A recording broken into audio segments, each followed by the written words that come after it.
ایک حسینہ، ایک عورت کی کہانی جس کے بچے پر جن عاشق ہو گیا۔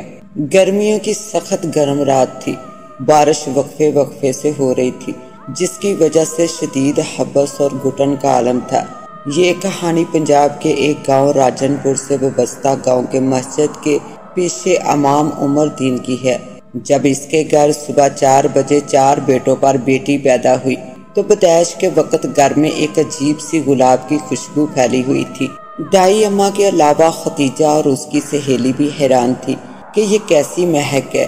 ختیجہ نے سمجھا کہ امام صاحب نے اگربتیاں جلائی ہوں گی۔ بات آئی گئی ہو گئی، بچی کو جو دیکھتا دیکھتا ہی رہ جاتا۔ وہ بہت ہی حسین تھی، مگر اس بچی میں عجیب سی بات تھی، وہ یہ کہ اس کے ہاتھ پیر کافی بڑے تھے، جسم نازک پتلا سا، گلابی سرخ مائل رنگت، سنہری بال، نیلی نیلی آنکھیں۔ مگر اس کے ہاتھ پیر دیکھ کر حیران ہوتے ختیجہ نے کہا، بلا وجہ آپ لوگ اس بات پر پریشان ہو رہے ہیں، یہ سب تو قدرت کے کھیل ہیں۔ سب لوگ خاموش ہو گئے۔ عمر دین بچی کے کان میں جس وقت اذان دے رہے تھے، بچی ان کی گود میں پدک رہی تھی اور پھٹی پھٹی آنکھوں سے عمر دین کو تک رہی تھی۔ یہ بات عمر دین نے بھی محسوس کی۔ پھر اپنی بیگم سے ہنس کر بولے، بیگم ہماری بیٹی بہت شریر ہے۔ چھوٹے بھائیوں کا بھی خوشی کے مارے کوئی ٹھکانہ نہیں تھا۔ وہ ہر دوست سے یہی کہتے کہ ہمارے گھر ایک ننھی پری آئی ہے۔ بچی کا نام عالیہ رکھا گیا۔ وہ واقعی ایک ننھی پری تھی۔ 6 دن کی بچی اس طرح مسکراتی جیسے کہ وہ 2-2.5 سال کی بچی ہو۔ اس کی آنکھوں میں ایک عجیب سی چمک واضح ہوتی۔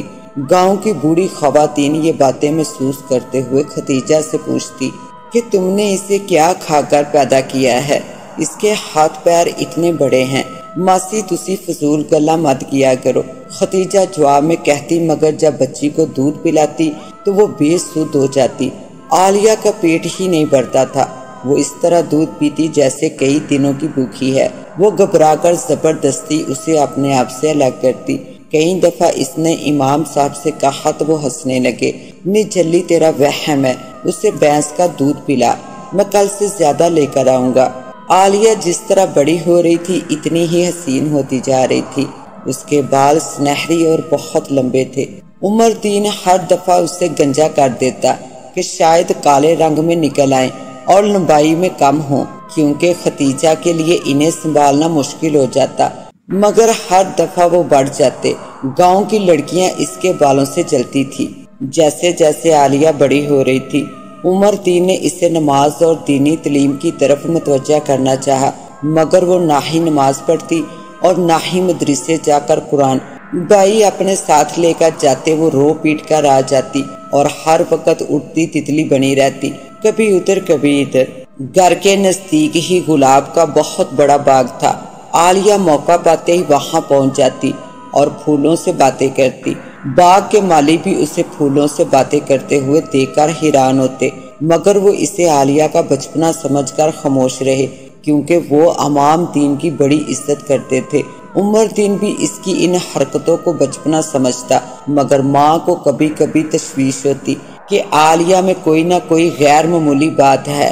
عالیہ اکثر نہا کر گھنٹوں آئینے کے سامنے بال کھول کر کھڑی رہتی اور آئینے سے باتیں کرتی ہوئی زور زور سے ہنستی۔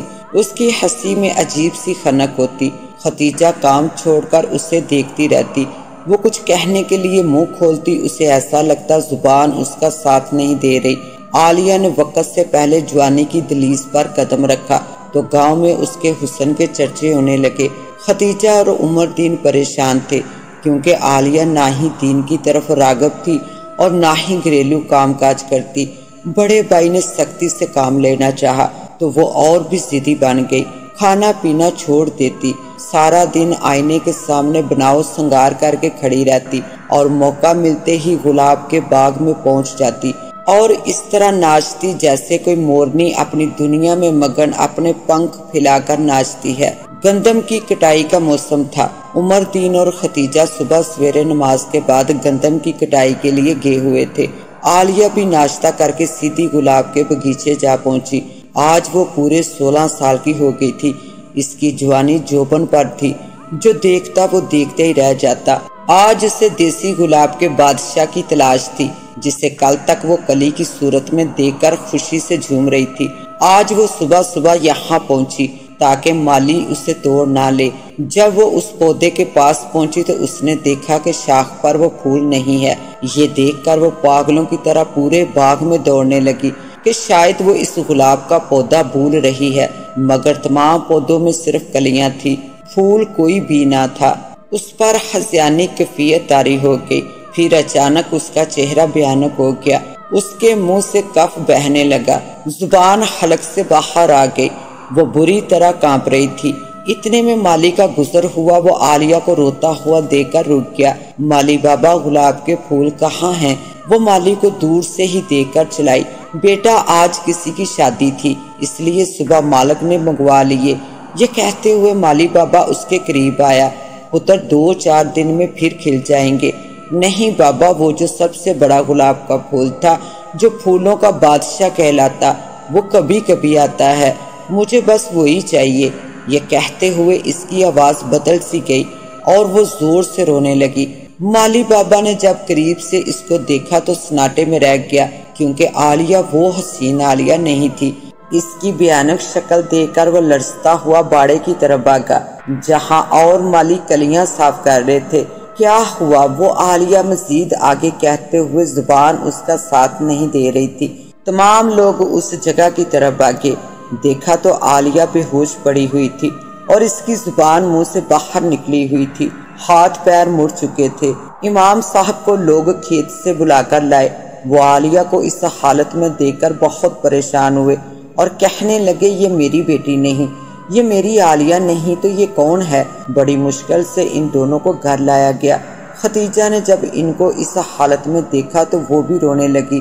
گاؤں کے لوگوں نے امام صاحب اور ختیجہ کو تسلی دی اور رائے دی کہ عالیہ کو کسی عامل کو دکھایا جائے۔ بڑی مشکل سے ایک عامل صاحب کو تلاش کیا گیا۔ انہوں نے جب عالیہ کو دیکھا تو پریشان ہو گئے، کہنے لگے کہ کسی گندی روح نے عالیہ کو اپنے بس میں کیا ہوا ہے۔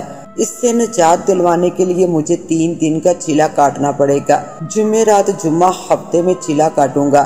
ایک بات بتاتا چلوں، اگر میں اس چیلے میں کامیاب نہ ہو سکا تو عالیہ کی جان بھی جا سکتی ہے۔ امام صاحب نے کہا کہ کچھ بھی ہو، میں اپنی بچی کو پھر سے خوشباش دیکھنا چاہتا ہوں۔ عامل نے کہا کہ کچھ چیزیں آپ کو لانا پڑیں گی، 1 درجن انڈے، 1 درجن کاغذی لیمو، 1 کپڑے کی بنی ہوئی گڑیا، 1 درجن باریک سوئیاں، 1 مٹی کی کوری ہانڈی۔ میں جمعرات کو نماز کے بعد بیٹھ جاؤں گا، تم بھی میرے ساتھ موجود ہوں گے۔ عمل کے دوران تم ڈرنا نہیں اور نہ ہی مجھے کسی بات کے لیے منع کرنا۔ اگر بیچ میں کوئی ایسی بات ہوئی تو تمام محنت راگیا ہو جائے گی۔ چیلا شروع کیا گیا۔ جیسے جیسے مولانا صاحب پڑھائی کر رہے تھے، عالیہ خوفناک انداز میں چلاتی رہی، دیکھ مولوی مجھے چھوڑ دے، تو اپنا کام مت کر، میں عالیہ کو کوئی نقصان نہیں پہنچانا چاہتی کیونکہ اس میں میری جان ہے۔ جب یہ ماں کے پیٹ میں تھی، اس کی ماں پرانے قبرستان کے ساتھ والے گاؤں جا رہی تھی۔ مجھے بھی ایک ایسی ہی حاملہ ماں کی تلاش تھی جس کے پیٹ میں بچی کا حمل ہو۔ بس میرے دل کی مراد پوری ہوئی۔ میں قبرستان کی پرانی قبر میں بسیرا کرتی تھی۔ میں جینا چاہتی تھی۔ بہت کم عمری میں میری شادی ہو گئی تھی۔ میرے سسرال والوں کا رویہ میرے ساتھ بہت برا تھا۔ مجھ پر بیجا تشدد کیا گیا۔ انہوں نے مجھ پر مٹی کا تیل چھڑک کر زندہ جلا دیا۔ میری روح تڑپ رہی تھی۔ میں ان لوگوں سے انتقام لینا چاہتی تھی۔ میں دوبارہ زندہ ہونا چاہتی تھی۔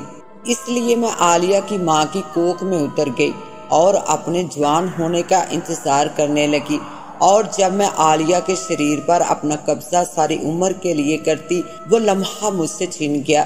مجھے شروع سے گلاب کا پھول پسند تھا، اس لیے مجھے گلاب کا بادشاہ چاہیے تھا۔ اس کی خوشبو سے میرا جسم مہکتا رہتا۔ اس مہک کے ذریعے میں کسی کو بھی اپنا غلام بنا سکتی۔ میرا سب سے چھوٹا دیور جب میری موت واقع ہوئی 8 سال کا تھا۔ اب وہ گبرو جوان ہے۔ میں اس کو اپنا غلام بنا کر اپنے پورے سسرال سے انتقام لینا چاہتی تھی، مگر وہ گلاب کا پھول توڑ لیا گیا اور مجھے مالی نے اس حالت میں دیکھ لیا، ورنہ تھوڑی دیر بعد میں اپنی حالت میں آ جاتی۔ آپ یہاں سے چلے جائیے، ورنہ عالیہ کو نقصان بھی ہو سکتا ہے۔ عامل صاحب عالیہ کی بات ایک کان سے سنتے اور دوسرے کان سے نکال دیتے۔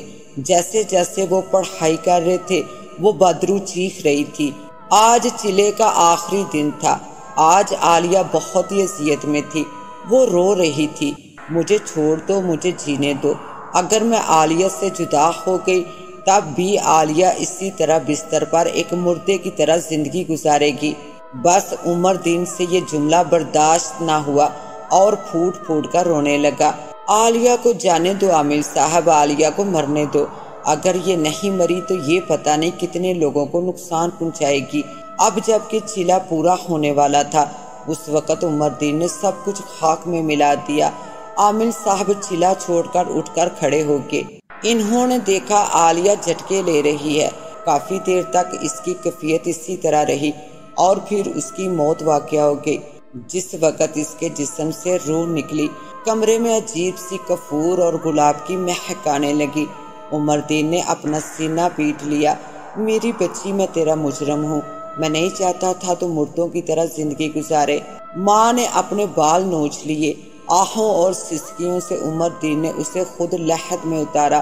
عالیہ کے بغیر گھر سونا سونا ہو گیا۔ اس غم میں 1 سال کے اندر ختیجہ بھی ہارٹ اٹیک سے مر گئی۔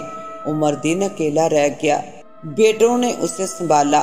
وہ روز عالیہ کی قبر پر جاتا، ساتھ ختیجہ کی قبر تھی، وہاں بھی فاتحہ خوانی کرتا۔ عالیہ کی قبر پر گلاب کے پھول چڑھاتا، قرآن پڑھتا اور رو رو کر دعا کرتا، الہی ہر بچی کو ایسی ناگہانی مصیبتوں سے بچا۔ امام صاحب نے اپنے 2 بیٹوں کی شادی کر دی ہے۔ اپنی دونوں بہوؤں کو بھی وہ عالیہ کی طرح چاہتے ہیں۔ ان میں اپنی عالیہ کو تلاش کرتے ہیں۔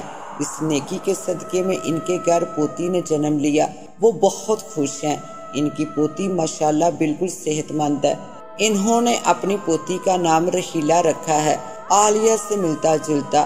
خدا ان کی رحیلہ کو پروان چڑھائے، آمین۔ اس کے ساتھ ہی اب مجھے دیں اجازت، ملتے ہیں انشاءاللہ ایک نیو کہانی کے ساتھ۔ تب تک کے لیے اللہ نگہبان۔